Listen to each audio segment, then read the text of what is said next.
it's your girl. And yes, I'm doing this video for all of my day ones. Yes, the people who've been rocking out with your girl ASWB since we started this thing, you know? Maybe you've leveled up and passed your exam, or maybe you're still struggling on some things for the exam, but don't worry, you know I got you. It doesn't matter if it's a video, it doesn't matter if it's a course, it doesn't matter if it's a message, it doesn't matter if it's a community chat, whatever it is, you know your girl got your back, and I'm gonna help you pass the exam if it's the last thing we do, all right? So without further ado, today I'm gonna talk about a topic that has had everyone in a chokehold. You know, they're just like, oh my God, I hate talking about research. So I decided to do a video to try to make it a little bit more fun and engaging, to kind of talk a little bit about what this whole research, program evaluation, all the things, you know, what is it about? What do we need to know, and why? Why does it even matter to us social workers? Like, literally, why? So hopefully this video gives you some information that you can take with you and see things differently as it pertains to the world of research. All right, so buckle up. Without further ado,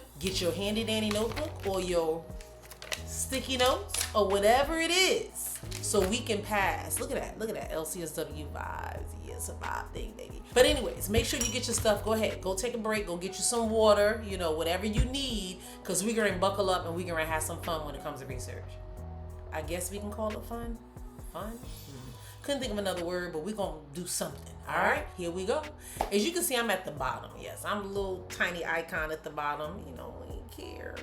But anyways, you guys got me. I want to make sure that you see the presentation, that you understand what I'm throwing down, so that way you don't get distracted, you know, by me doing other things and all the hand movements and stuff like that. I want you to see the slide and see the presentation, because I put this together for my people. All right, so let's talk about research, program development, and evaluation. All right, how we gonna do this thing? All right, I think I'm ready. All right, so first and foremost, like with anything, we start out with a needs assessment. We need to know what's going on before we decide to move on. You know, we got to get all the details, all the data, all the things, you know? So we're gonna start with what's needed, what's really happening here. And that's what you find out when you're assessing. You can determine what the needs are, all right? So a program should not begin with what the agency wants to offer. So a lot of times when you're an entrepreneur, myself included, we create stuff because we think other people need it or want it. So I'm like, oh, you know what? I think people want this, and I curate the product. And then come to find out, y'all don't want that stuff, you know? So that's why it's important to ask the people, the stakeholders, the people who you're working with, to figure out what is actually needed. So that is a smart move when you're developing programs, you're developing courses, whatever it is. I'm trying to tie it in so you can see how this big world of social work applies to our everyday lives and how we can do it. Because for me, when I start programs, I ask my community, what kind of content do you need? What kind of information do you need? And I'm taking the information, that's the data, that's me assessing, that is me researching, and getting that before I decide what I'm gonna put out there. Because a lot of times we spend time and energy developing things that people really don't want, but it's what we want and what we thought others might have wanted. So that's why it's important when it comes to research, program development, and evaluation. We know that, because you gotta do the research first before you develop the program. And then you want to evaluate to make sure that the program's even doing what it's supposed to do. So hopefully that makes a little bit more sense and you guys get what I'm throwing at you, all right? If you get what I'm throwing at you, go in the comment section and say, I caught it. That's all. Just say, caught it. And then I know within less than 5 minutes of this video, you catching what I'm throwing down, and that lets me know that this kind of thing works for you guys and I could do more of it, all right? So as we move forward, you can see what we're going to do in this presentation. You're going to learn something, you're going to watch how we put it into place, then you're going to practice it, and then we're going to hope that it locks it in. That's the 4 things that I'm hoping you get from this presentation today. All right, so we need, before we plan, so let's go down a little bit. Let me go back to the start, what we need. A program should not begin with what an agency wants to offer. It should begin with what the people actually need. What gets in their way? What they say would actually help them. So after we listened, after we plan, we can put something in place, you know, and then we can check back later to make sure what we put in place is actually working. All right. So today's goal is that we figure out what the need is before we start planning. And then we plan things before we act. All right. So that's how you have to think about things in your research hat, when you're wearing your research hat. All right. Hey, this is for my private practice owners. If you're scheduling, charting, chasing payments in 5 different places, this is for you. I run a busy practice and systems are non-negotiable. The platform that keeps everything together for me is Jane. Clients book themselves, my schedule stays clean, charting happens inside the same system, so no late night paperwork. Whew. And payments handled right inside of Jane. Telehealth, client portal, documentation, all in one place. Clinicians don't burn out from clients. We burn out from chaos. Jane helps me run my practice like a CEO and stay grounded as a clinician. If you're ready to simplify, use my Jane Ambassador link below in the bio, and I'm telling you, Jane app is a game changer. It is going to definitely help take your practice to the next level. So today we're going to talk a little bit about this first, next, best, most, and how it actually applies and what it looks like. So you have to have the need before you plan, and then you can plan stuff before you act. So a need assessment helps us find the gap between what is happening now and what should be happening. So think about that for a moment. When you do a needs assessment, you're gathering information to see what's really happening in the moment, in the here and now. But you're also figuring out in the process of finding out what the needs are, what's lacking, what's not there, where's the gap? Where is the missing piece of the puzzle that can help this all come together? That is why it's important to figure out what the need is before you jump in and start planning a thing. All right? So then you have a measurable objective. That's going to help you figure out who this thing is going to change when we're talking about program. What is this program going to change? Who is it going to change? How much is it going to cost? And by when can we get this all done? That is the process that we're going to take. All right, so the first thing we do is we ask the people. We ask the people. That's what I do. I ask you guys what you need, what you want. Y'all been screaming research, research, research all day long. And I'm like, Then I'm like, you know what? I got to give the people what they want. So I asked the people, y'all are the stakeholders, and y'all told me I'm affected by the research questions on the exam, and I'm struggling. So then I realized that there's a true need to understand why research, program development, and all that kind of stuff even exists, and why we need to know it as social workers, okay? So then we're gonna make it checkable. Yes, that's the word, checkable. We're gonna look at the objective formula, like who is impacted, what is gonna change by this, how much it's gonna cost, and then by when. All right, and then we put that F&B in process, because I figured, why create a system like the FMBM if I can't show you guys how to use it on everything? You know, some of you guys are telling me, I don't understand the FMBM. I'm still struggling with the FMBM. And I say, look, if it's confusing, don't use it. That's my logic for sure. But for those that rock out with me and have figured out this FMBM method, because you watch the videos over and over, you've got the cheat sheets and you're studying them over and over, you've done the boot camp, you've done the courses, so you locked and loaded when it comes to FMBM. I'm doing this video for you. I'm adding those little pieces in there because your brain is already able to comprehend and understand what FMBM means, so you're able to actually apply it to any question in any situation. So that's why I'm rocking it out and doing this for the research. All right, so let's go ahead and do a walkthrough for the first, next, best, most, and what that might look like. All right, so a family center has funds for a grandparent support group. All right, so we at Family Center, and we got this money over here, right here. We got the money, we're gonna put it right here on the side, and that is for this grandparent support group. I'm talking to my staff and they're like, you know what? Saturday afternoons will rock out. We're free. We can all do a Saturday afternoon at 12 o'clock. That's it. We can't do it before because we like to sleep in, and we can't do it later on because, you know, we go out and enjoy and be outside on Saturday. So we can only do Saturday afternoon. So that's what they're telling us. But as a program developer or as a center, I have not even asked the grandparents about their schedule, their childcare, their transportation, or the preferred method of support. Maybe they don't want to be in a group with a whole bunch of other grandparents. I mean, I don't know. We haven't asked. So that is the first thing we have to do. The missing step is that first, we don't go advertising. We don't get the direct information from the staff and decide what we're going to do. We have to gather the information from the people who are going to actually be a part of this so-called support group. That is the grandparents at hand. So we need to first figure out what's missing. What do you need? How can we help you? How can we make your life easier? That's what we do first. We don't just jump in and develop this program that we have not even figured out whether it's going to work yet. All right? You follow me? All right? Just put in the comment section, I'm following you. That's all. All right, next, after collecting all the feedback, so we did our due diligence. We went back to the grandparents, asking the questions like, so what you doing Saturday afternoon? You got transportation, all of the good things. And the grandparents are like, No.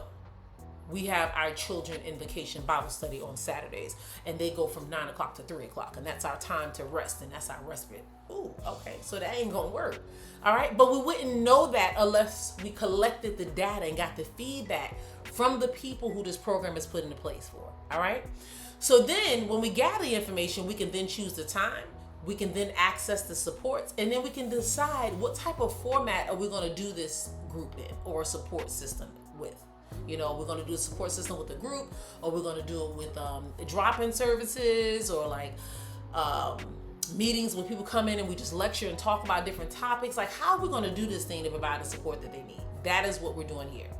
And then the best thing to do is to ask the grandparents and all the relevant community partners, what are the real barriers? What are the priorities? Like, what's most important here, and what is preventing us from getting these things done?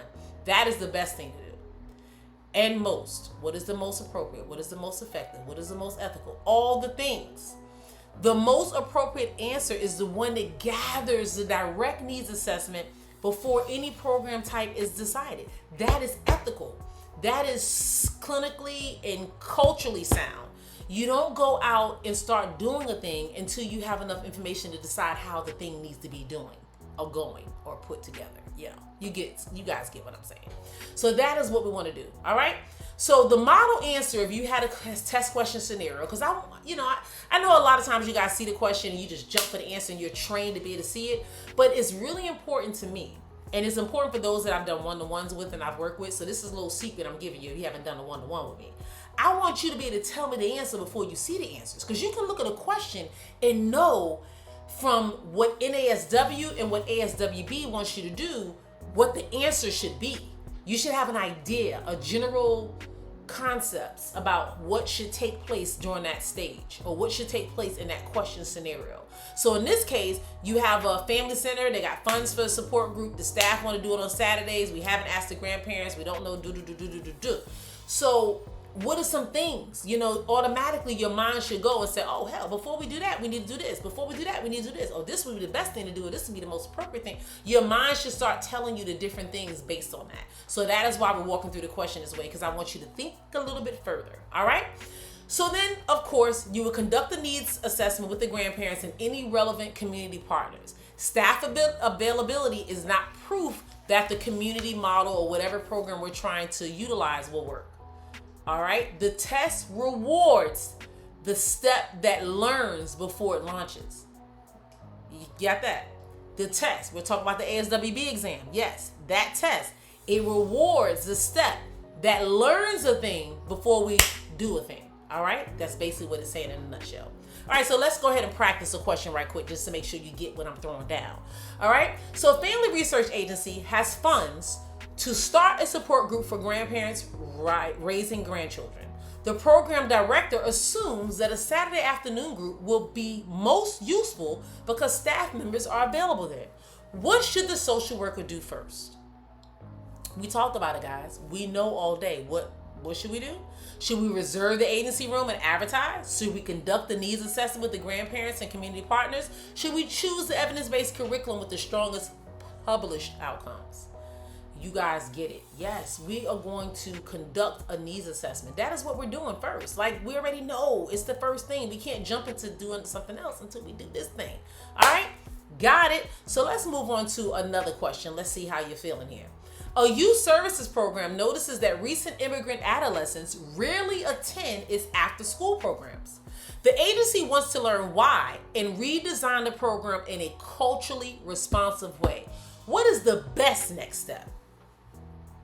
Come on, tell me, what's the best next step? Think about it first. Don't be looking at answer choices. Just see the question, what's going on? You have a youth services program.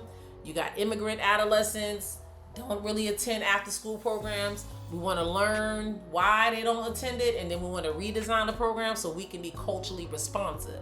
So what's the next step?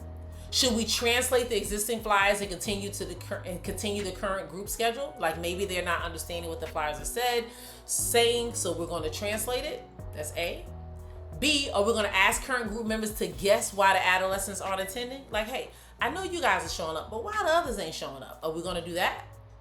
Or C, are we going to invite the adolescents, the caregivers, and trusted community partners to share barriers and preferences? which one would be the most culturally responsive way to go about this?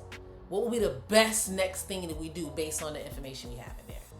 Absolutely. You guys are rocking and rolling. Y'all are killing it all day long. You already know it. We got to invite the adolescents. We got to invite the caregivers. We got to get to all the true trusted community partners and figure out what's going on. Because if we get the meaningful input from the people that are affected, you know things are going to go well for us. That is the plan, and that is why we do it. All right.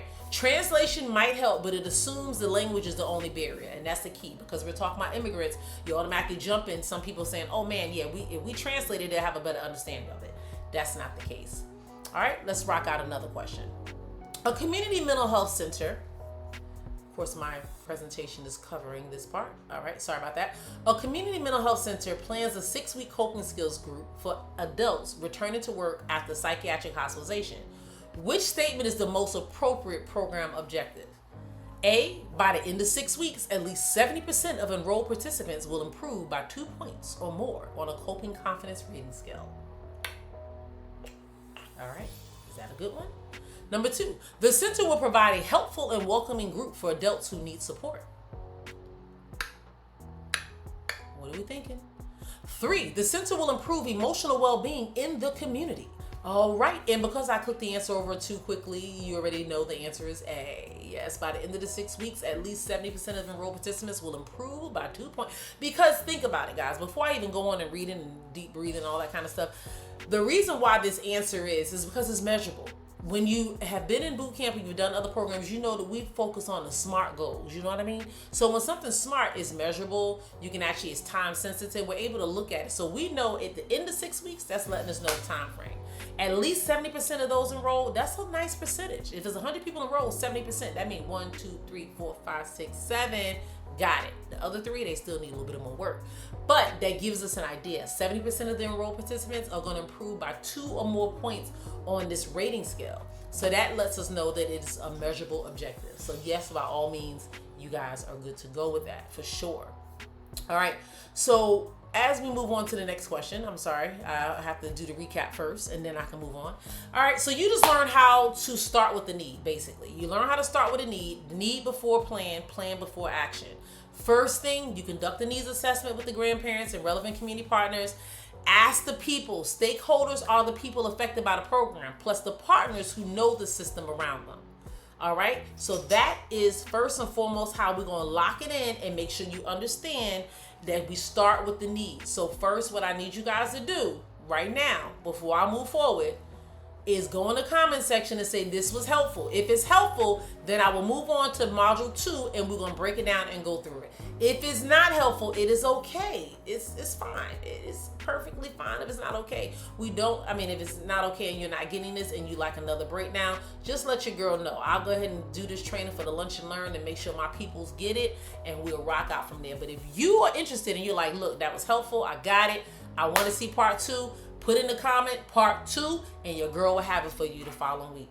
Be blessed. Thanks so much for watching. I hope this research stuff is sticking. The next part is measuring the program. Then we're going to choose the right evidence. Then we're going to trust the measurement, make accountable decisions, protect the people, all the things. We're going to go through this whole thing in this research lab because whatever it is, I want to make sure you guys have what you need so you can level up. Take care. Talk to you soon.